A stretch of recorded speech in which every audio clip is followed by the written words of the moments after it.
You're sheltering enemies of the state, are you not? Yes. You're sheltering them underneath your floorboards, aren't you? Yes. This is the opening scene of Inglourious Basterds, and it is what many people would consider to be a modern masterpiece. What starts out as a lovely sunny day on a French dairy farm quickly turns into a paranoia-drenched life-or-death interrogation, culminating in the brutal murder of a hidden Jewish family. I think it's like a wax museum with a pulse. As shown with his previous work, Tarantino is a master of using intriguing and almost musical dialogue. But with this film, and specifically this opening, he had something that he wanted to prove. One of the, that's a scene that's built around both dialogue, but dialogue as a mechanism for suspense. And I remember after I came out with Pulp Fiction, so I had 2 movies by that time, some critic said something to the effect of, Tarantino will never be a master of suspense because he's too far in love with minutia. And I actually thought that was a fair enough criticism back then. So now I want to actually do a movie where I actually indulge in suspense, and I go for it. And my method of it, and use that scene and the opening scene of the movie as an example, it's like there's the scene above ground and the scene below ground. And the scene above ground is what's going on and the dialogue and them sitting around this table and talking. Underneath it, it's like the suspense is a rubber band. And I'm just stretching it and stretching it and stretching and see how far it can stretch. Now, normally in a situation when you do a movie, you try to make your scenes as compact as possible so there's not air and you don't wear out your welcome with the audience. But under this method, as long as that rubber band can stretch, the longer the scene can hold, the more suspenseful it is. That scene is more suspenseful at 22 minutes than would be at 8. So you want to just stretch it until the rubber band breaks. Inglourious Basterds is interesting because it marks a shift in Tarantino's filmography. Prior to Inglourious Basterds, Tarantino films felt different, perhaps less mature and maybe a little more rough around the edges. Most of the films also took place in the present day, but Inglourious Basterds marks the start of Tarantino delving into different eras and embracing a more rich and refined look to his movies.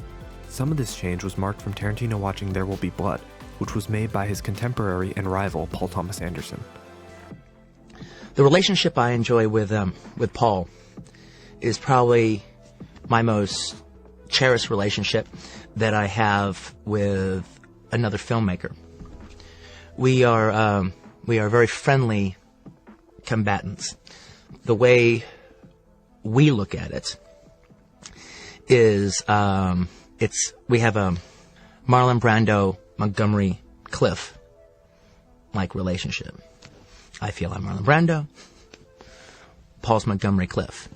And the reality is, Brando was better because Montgomery Cliff existed. And Montgomery Cliff was better because Brando existed. And nothing makes me happier than for Paul to come out with a masterpiece like There Will Be Blood. And nothing makes me happier. I couldn't be more pleased for him, proud of him, and nothing inspires me more to do better. So I can actually say, while there is no thematic link to my new movie, Inglourious Basterds, with There Will Be Blood,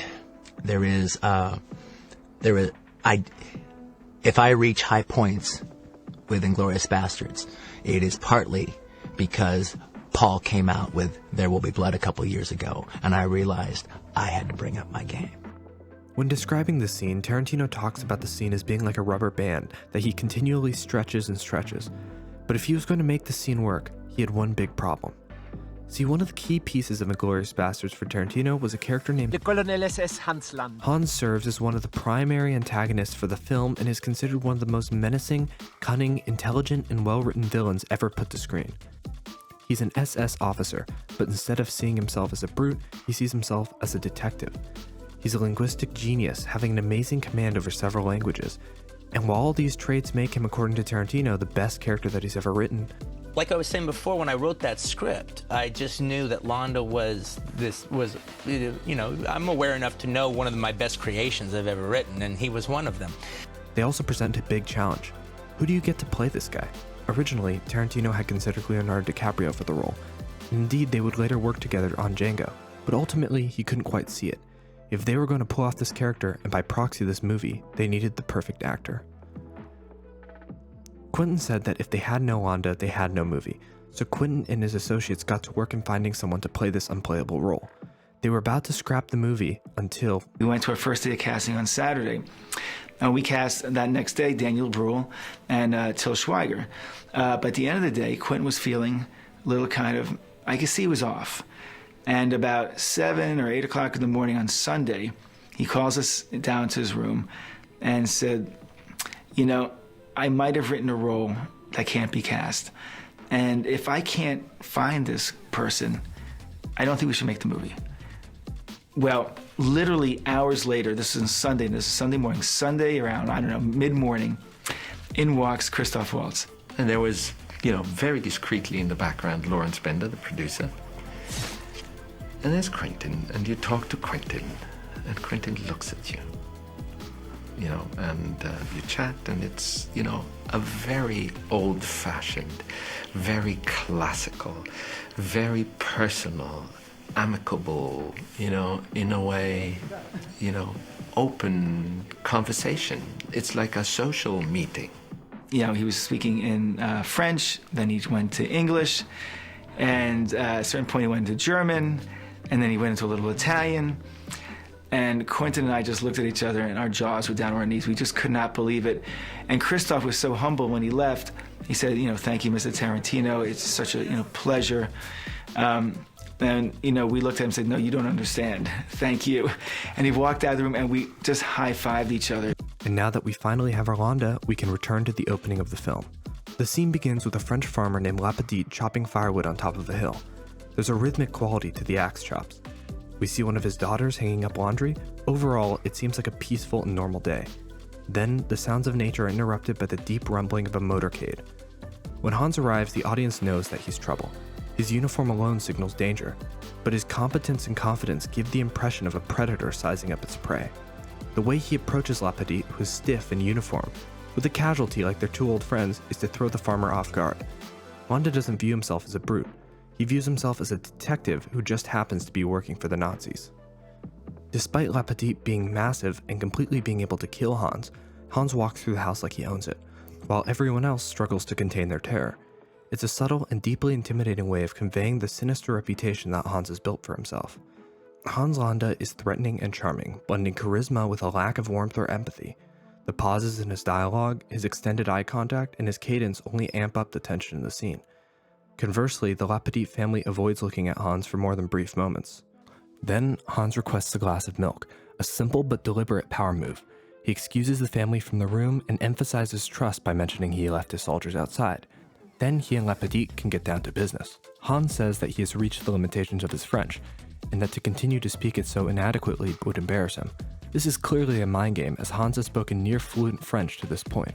At this point, the audience knows that the family is in danger, just from the reactions of the family and the tone of the scene, but not exactly why they're in danger. Lapetite, clearly on edge, reaches for his pipe to calm his nerves. Then Hans reaches for his own pipe, a massive, oversized pipe, almost to say, I'm on to you, but also to belittle Lapetite. That's the thing is, you know, everything Landa does, he is a detective. That's first and foremost where he's coming from. He's a detective. And everything he does, his scenes are basically almost all interrogation scenes. At a moment, he says that it's somewhere in the film. Yeah, that's it, yeah. And every scene he does is some version of an interrogation, and every piece of interrogation is a piece of theater or a mind game with the participant. I'll just give you an example. And there was also, it helps describe how me and Christoph worked on the film.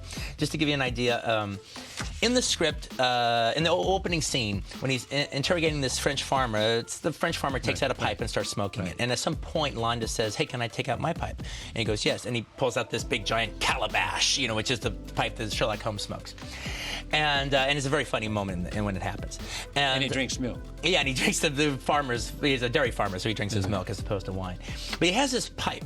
And so I wrote that in the script, and then I actually had a couple of more moments where I had Landa take out the pipe and, like, you know, smoke and think. And so it was Landa's pipe. But I started thinking about it more and more as pre-production was going on, and I had dinner with Christoph, and I asked him, I go, let me ask you a question. in the script, it implies that this is definitely Landa's pipe, and he uses it to think. But let me ask you a question. What if Landa doesn't smoke a pipe? He knows the farmer smokes a pipe. And so at a certain point, he brings out this pipe. And what pipe does he bring out? He brings out the Sherlock Holmes pipe. One, you can say it's a sexual thing because my pipe's bigger than yours. All right. And the other thing, you can say, I know you're lying and I got you. I've got the Sherlock Holmes pipe. So maybe he doesn't smoke a pipe at all. It's simply just an interrogation technique to throw the farmer, send him more to hell. And so what do you think, Christoph? He goes, no, he doesn't smoke a pipe at all. It is simply an act of theater. Then Hans drops his facade. His game is over, and now it's time for him to have his detective speech. He reveals he's known all along that the family is under the floorboards. Switching to English earlier in the scene, we realize, was not just for the audience's convenience. Hans deliberately did this so that the hidden family couldn't understand what was happening as La Petite gave them up. Then Hans resumes his ruse. He calls the soldiers back in, and the family is murdered. Shoshana escapes and Hans lets her go. His final words unfinished. Au revoir, Shoshana!